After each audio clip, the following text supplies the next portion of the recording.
Okay, I'm going to give this a try. I expect to be doing more of this, but let's get started on it.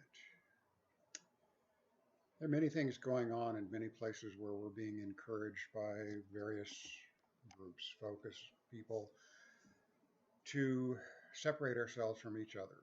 You know, I'm this, I'm that, you're not, we can't be friends, we can't associate, we can't put our energies together. You know, some groups are claiming that they're victims and they should be have special attention. It's time to cut that crap out. I mean, it is so silly. It's great if you want this to be a divided world with very, very few people having any power.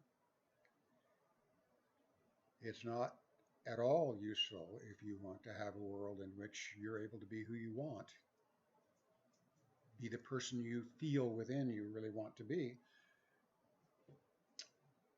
You've got to honor what other people want to be. And you can't say that, well, I'm different or they're not good or we're not good. No, they have their choices, you have your choices. There are many people, most people I disagree with, at least on several things. And yet, at a deep level, I honor who they are. That's when I feel myself. And if I can't allow them to be who they are and turn off the judgment, turn off the blame, turn off the having to find how they're different and they're dangerous, if I can't do that, I will never experience myself. I just don't experience myself. So, do you want to experience yourself?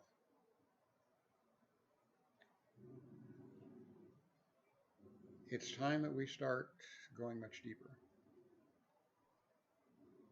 One of the divisions that's in process right now is separating the masculine and the feminine, separating men and women.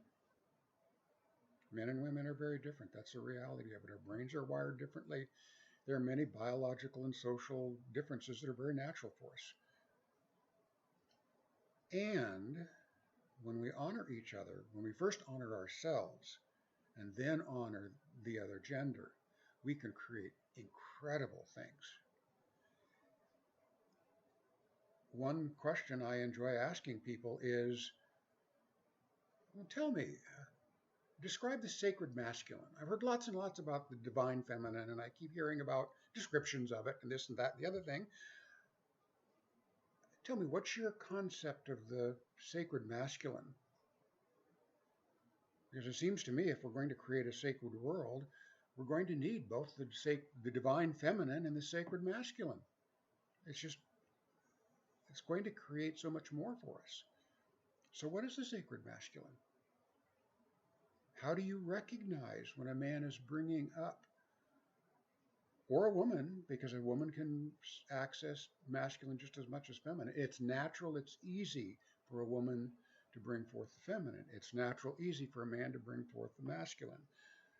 I have to work at it. I have to put effort into opening more of my feminine aspects and sharing them. And to be honest, it's rather uncomfortable. I have to choose to step out of what naturally flows from me. Now, I can go deeper than both the masculine and the feminine, and I can come from there. And when I do go deeper and come from a place beyond masculine, beyond feminine, a place that includes both of them, then it's relatively easy to bring both and blend both and use them together.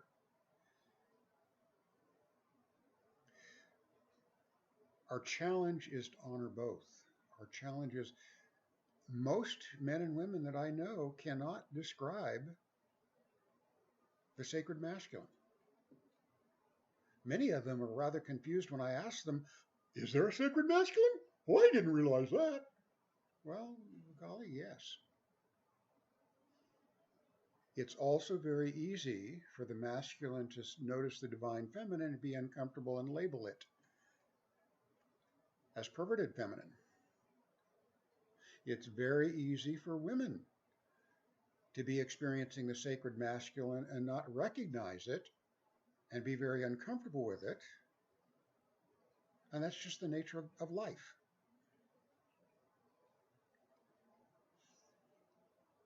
And yes, men do have a perverted masculine. There is definitely a perverted masculine, just like there's a perverted feminine.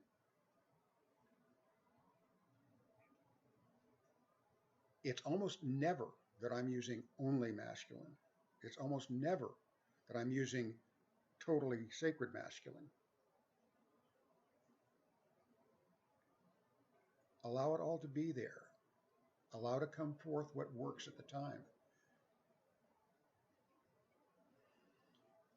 We take this thing of we've got to label it bad or we've got to label it good. That's never just bad or just good. Many, many, many times, I as a man have wished to support and provide love and space for a woman, and I've done it in a way that she's misunderstood. That was my failing and her failing. Both of us failed. We do. That's the way we learn. We notice we failed, and then we have a chance to learn, to grow. Are you willing to grow?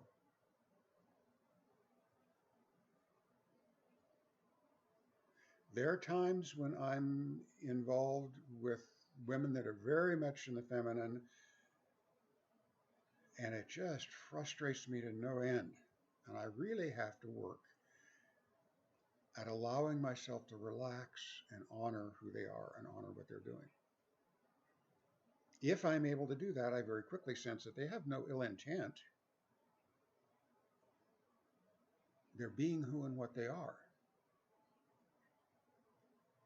So how do I step beyond my blindness?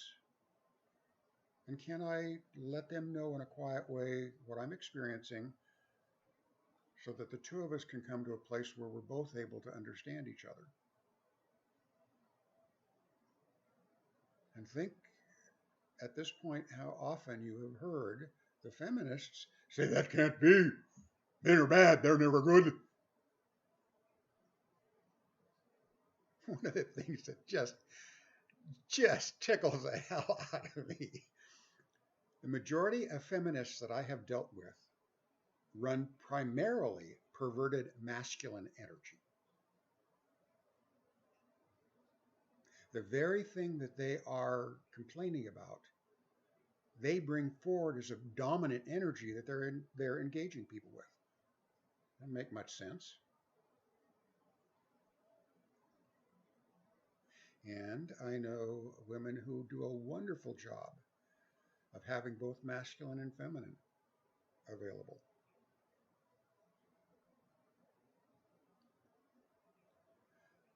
I don't want to hurt any person.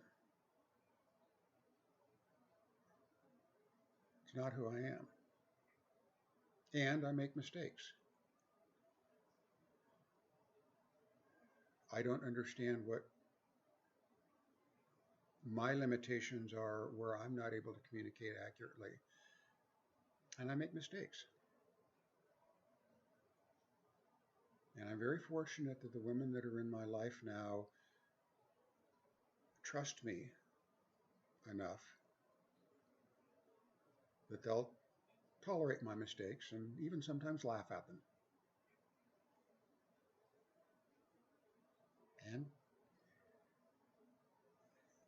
if I see one of them grinning, a lot of times I know, oh, okay, what am I doing? Okay, okay, well, okay, good, cool. Okay, let's figure this out.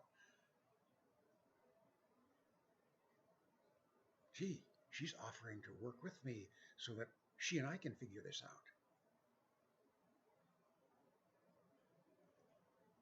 Years before, I would very often get into a place of, well, she's being nasty and unpleasant, and she's blaming me, and I didn't mean that. I was really trying to help her.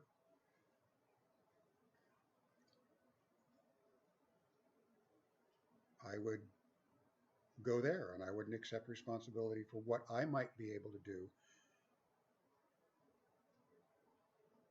And because feminine isn't what's forward for me, my thought process is a very masculine thought process. Many of the things that women do normally puzzle me. It just isn't the way my brain works.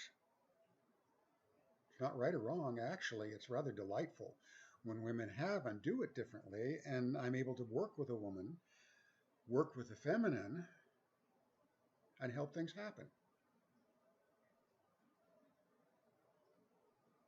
And one of the people that whose material I studied said that, well, men can only take so much of women just being women. And I think she's very right. I find that 20 minutes, half an hour, generally is about as much as I can be with women that are predominantly being women. And it is a challenge to me. It's a challenge for me to step beyond and allow something that isn't natural for me. I honor it. It confuses me. Sometimes I figure little pieces out, but at about the time I think I've figured something out, I find out that, well, no, actually what I figured out is a whole area that I haven't figured out. So, and that's the way life is. Why complain and blame and be unhappy when I can make the choice of, okay, I will honor myself and I will honor the feminine within myself and within the woman that I'm talking with, or the man.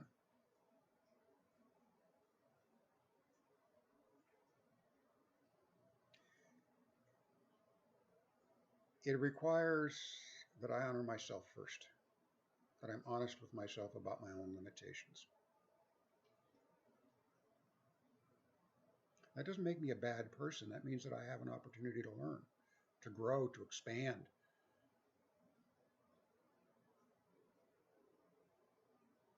Judgment and blaming collapses. It takes away your capacity to observe, and it puts you in a place where you have almost no choices. And the choices all involve fear. My life has become far, far easier since I've chosen to go ahead and let go of being right or wrong.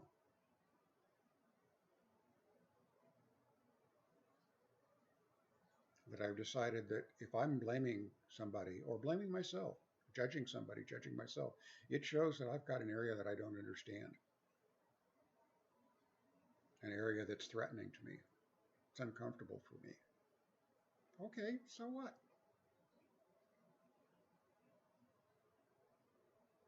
The fact that the caution and the fear is there is fine. That's letting me know that there's something to examine. I get to choose whether I get trapped in the fear or whether I use the fear as a trigger, as a notice. Here's something to look at. Here's something to look at. It's my choice. And yes, there are times and there are situations where the only thing that I can do that is reasonable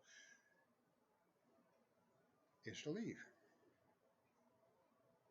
And sometimes I leave very quietly, and sometimes I let a few unpleasant words out and walk away.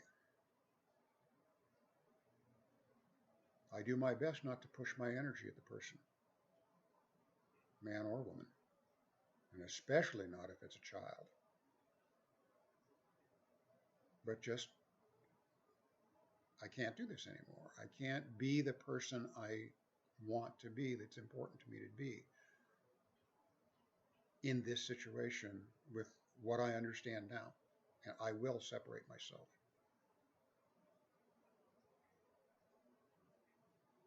I'm not weak. If you allow yourself to sense who I am, what I am, when I am, you'll very quickly realize I'm not weak. I choose to live by my values. I make my values much more important than other people. And I change my values. Sometimes it's just fine tuning them. Sometimes it's expanding them. Sometimes it's throwing them away. Not all of them, just one or two of them that are getting in the way of my being who I want to be.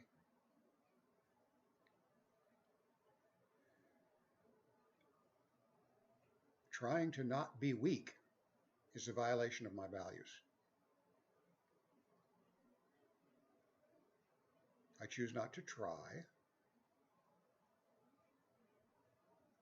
and I choose to be honest and notice where I'm at and how much more do I have to do.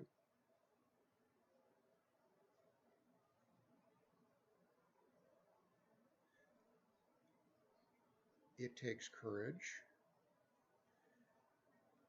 It takes allowing your essence to be present in your body.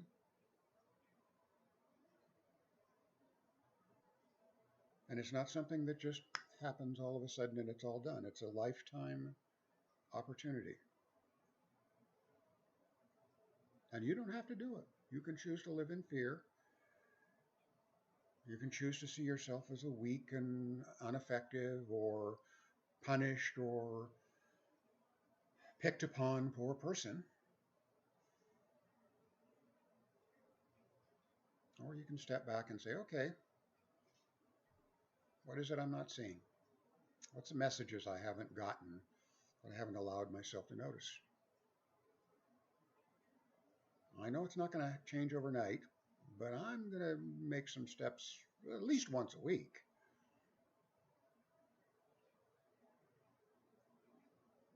Set aside once a week to go for a walk for 20 minutes by yourself or with your dogs. Or as the people that I just saw this afternoon, with your goats.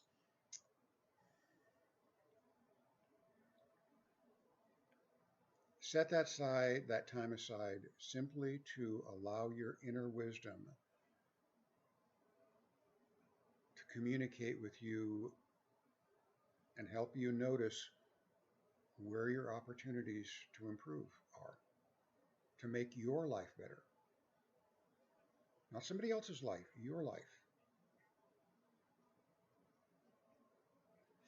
And as that understanding comes forward,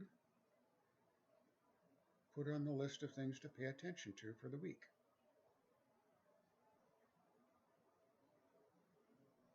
Not a whole lot, but it starts to change. And one of the fun parts of it is once you start that, you will find other energies that begin helping you. You'll discover that there are other people that didn't seem to be particularly helpful, that suddenly seem to be a little bit more cooperative. You'll open the opportunity for change. Are you going to do that for yourself? Will you honor yourself and give yourself that opportunity?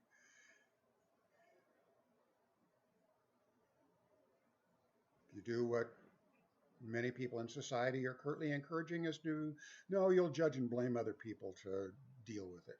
You'll make it bigger and harder and collapse all of the space that you've got where the beauty can exist. It's your choice. Not my place to tell you what's right or wrong. I am getting inner whispers that it's time for me to start sharing some of this, so I'm doing that.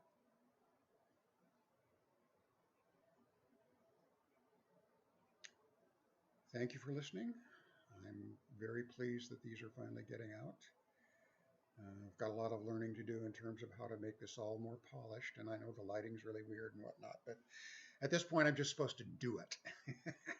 So I'm not going to let myself get distracted in making sure the lighting's this way or that way or anything else. So I accept that the lighting isn't near what it could be. So perhaps I'll post this on YouTube or on my Facebook. Perhaps I won't. We'll see what happens. But my intent is that this is the beginning of sharing with other people those things within me that may make their life easier, that may help them become more aware of their own power and capacities. And the funny thing is, the more I acknowledge and assist others in stepping into their own wisdom and their own power, the more it blooms and blossoms within me. So it's not a selfless thing that I'm doing at all. It doesn't work that way. So that's it for now. Until the next time.